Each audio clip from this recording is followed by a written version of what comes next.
Hello everyone, welcome to another Rick's Picks. Today I'm going to be doing my review of the Conan the Barbarian figure, Subotai Battle of the Mounds. Now I'm really excited about this figure because I always wanted a Subotai figure. I always liked him. I always thought he was a really cool character. He had really good chemistry with Conan and he had a lot of personality, and I really enjoyed the character in that movie. And I was very disappointed when Conan the Destroyer came out and they replaced him with some goofy thief guy. I don't even remember his name.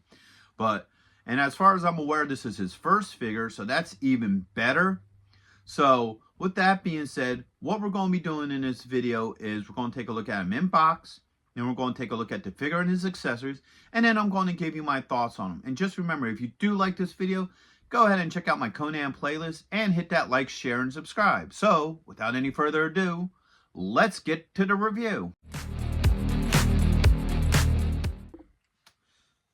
Okay, so here he is in packaging. First off, you got your age restriction up in the corner.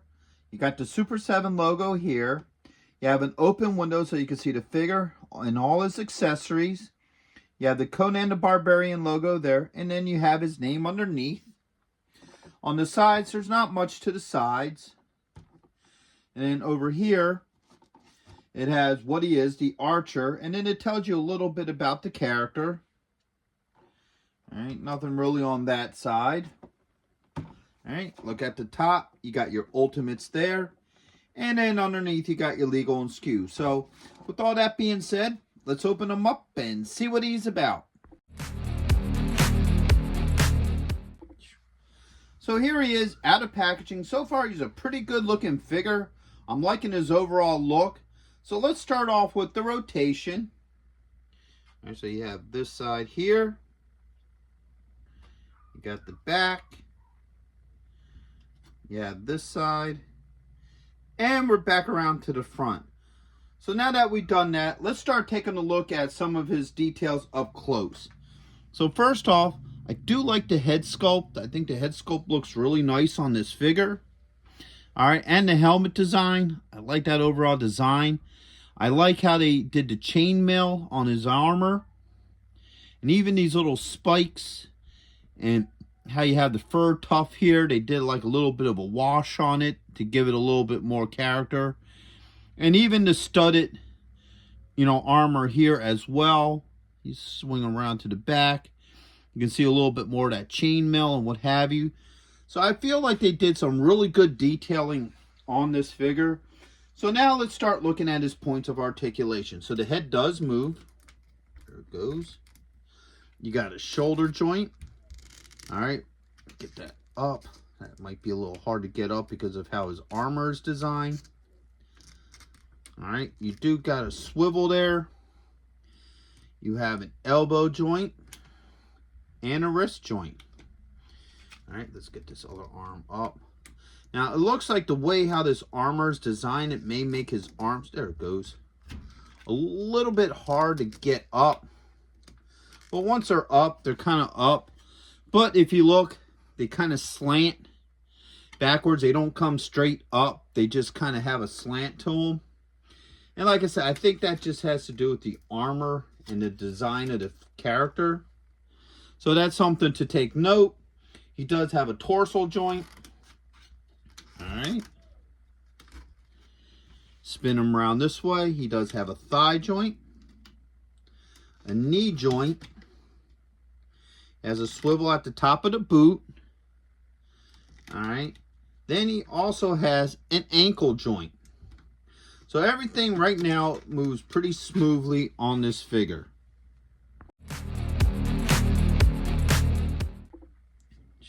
So now let's start taking a look at all his accessories. So first off, he comes with an alternate head. Alright. He comes with 4 different types of hands. So he comes with a fist, an arrow hand, okay, and 2 open hands. So he comes with this one here,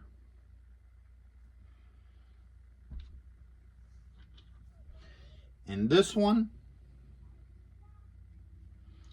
All right.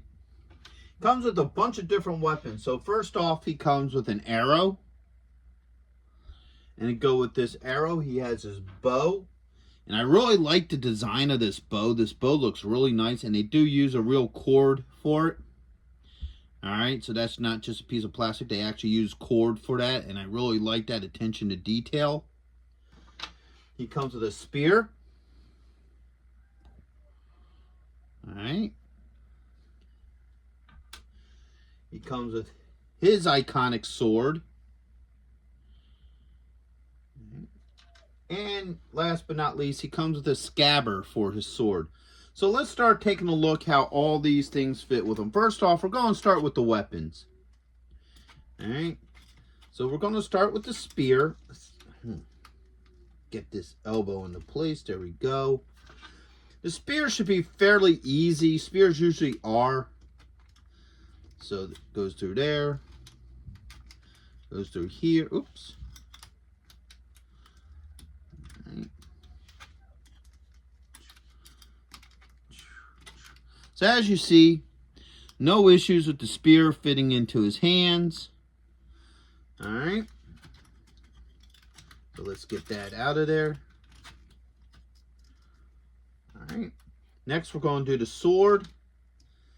Now, just like all the other figures, his fingers are a little bit hard here. I kind of wish their swords had like a removable pommel. That way it can just, you know, slide the sword in, pop the pommel back on. But unfortunately, they don't have that. And these fingers are really tight. All right.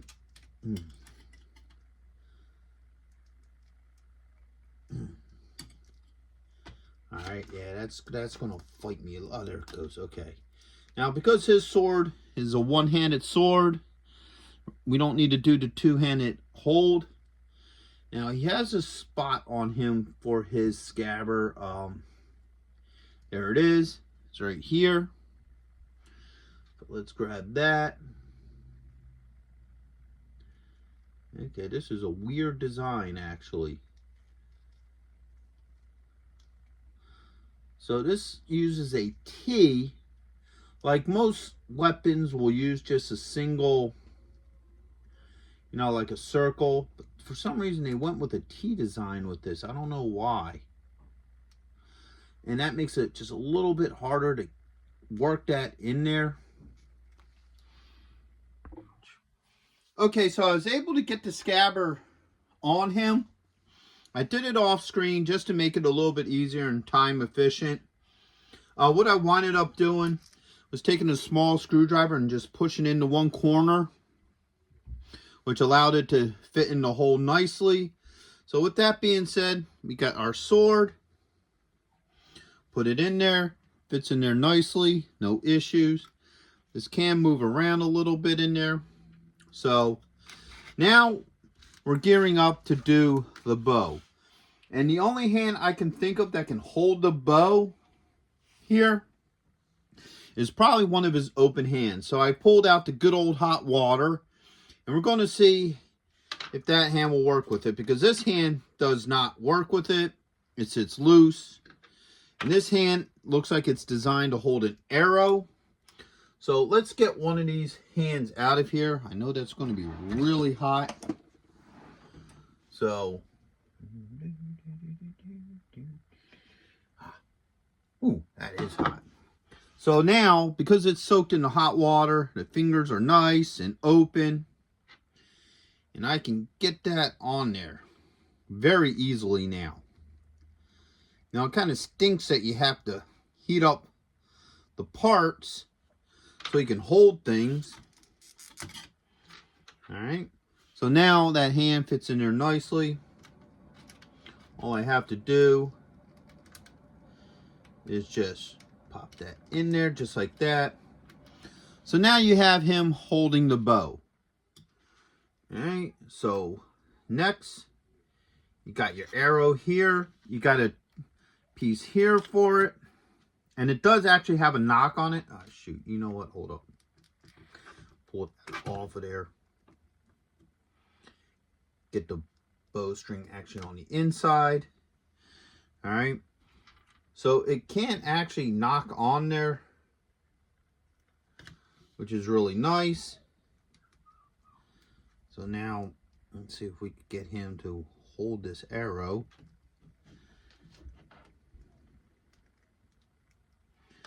And this is a common problem with action figures that have bows and arrows, is this whole trying to get them to hold it type thing, you know, as an archer should. So, whoops, almost had it. All right.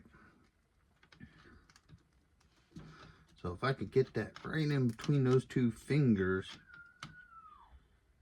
Huh.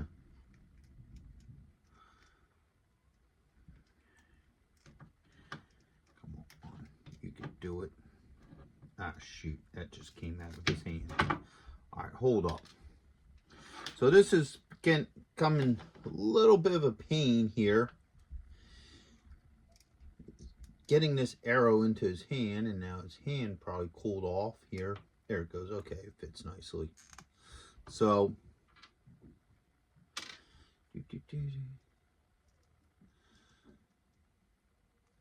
let's see if we could get this in here like that.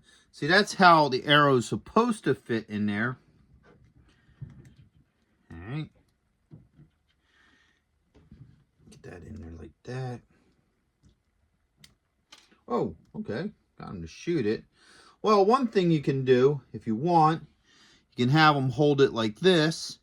We're going to try this arrow thing one more time with him.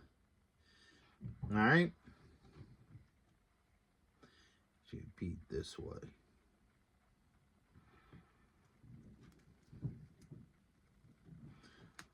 Okay, there we go. So, yes, he can hold the arrow actually pretty decently. So the arrow fits in his slot here, and then you can have him hold it. And because it's actually on a cord, depending upon how far you want it to go back, you can actually have it go back, and it actually fires it. So he can hold the arrow with the bow, which is a nice, you know, addition to this character. Like I said, a lot of characters that are meant to hold bows and arrows, this whole feature is kind of a pain. I haven't seen one nail it perfectly. But for most figures, I think he does okay with it. So now, let's swap heads. Alright, that came off pretty easily. I just soaked the other head in the hot water just in case. Because it does go on pretty easy once you have the hot water. So I figured just to make my life a little bit easier, just to put it in there and what have you. So that's all his accessories. So my final thoughts on him is I think he's a really good figure. I like the overall look to him. He really does capture the look from the movie. All his joints move pretty well. I'm a little iffy about the shoulder joints. They don't seem to want to come up straight. Kind of want to go back. Maybe if you add a little bit of heat to them, you may get a, you know, better up movement and what have you. So, you know, that would probably be my only concern with his joints. The hands all swap out very well. No issues. The only issue is that you do have to heat up the hand to get it on to the bow. That's a definite. The head, the old head popped off pretty easily.